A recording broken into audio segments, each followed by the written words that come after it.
If zeros of quadratic polynomial a x square plus b x plus c where a and c not equals to zero are equal, then इस question में basically हमें quadratic polynomial दे रखा है a x square plus b x plus c is equals to zero, जहाँ पे ए और सी zero के बराबर नहीं है।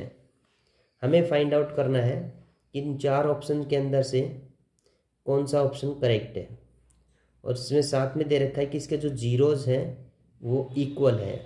अगर जीरोज़ इक्वल है इसका मीनिंग है कि डिस्क्रिमिनेट यानी डी इज इक्वल्स टू क्या है, जीरो है।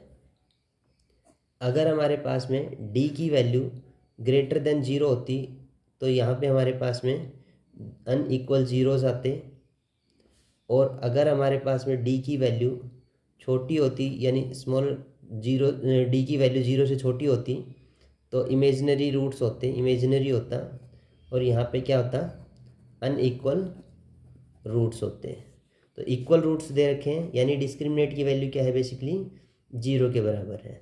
डिस्क्रिमिनेट क्या होता है हमारे पास में, डिस्क्रिमिनेट इज इक्वल्स टू होता है बी स्क्वायर माइनस में 4ac is equals to zero. यहाँ पे हम लोग क्या करेंगे, बी स्क्वायर को यहीं रहने देंगे, और जो 4ac है ये राइट साइड में मूव होगा तो पॉजिटिव हो जाएगा 4ac। अब हम ये जो 4 है मल्टीप्लाई में ये लेफ्ट साइड में मूव करवा देंगे तो b square by 4 is equals to ac, यानी ac is equals to b square by 4 को हम लोग 2 की पावर 2 लिख सकते हैं। ये ac is equals to basically होगा b बाई 2 की होल पावर 2 कर देंगे। अब यहाँ पे देखेंगे हम लोग किसी का भी वैल्यू का अगर स्क्वायर होता है तो वैल्यू पॉजिटिव होती है हमेशा। तो यहाँ पे देखा हम लोगों ने पॉजिटिव वैल्यू आनी चाहिए। इसके लिए ए का सिंबल अगर नेगेटिव है और सी का भी सिंबल नेगेटिव है तो पॉजिटिव बना देगा, नेगेटिव इंटू नेगेटिव पॉजिटिव होगा। अगर ए का सिंबल पॉजिटिव है और सी का भी सिंबल पॉजिटिव है तो भी ये क्या होगा, बेसिकली पॉजिटिव बनाएगा।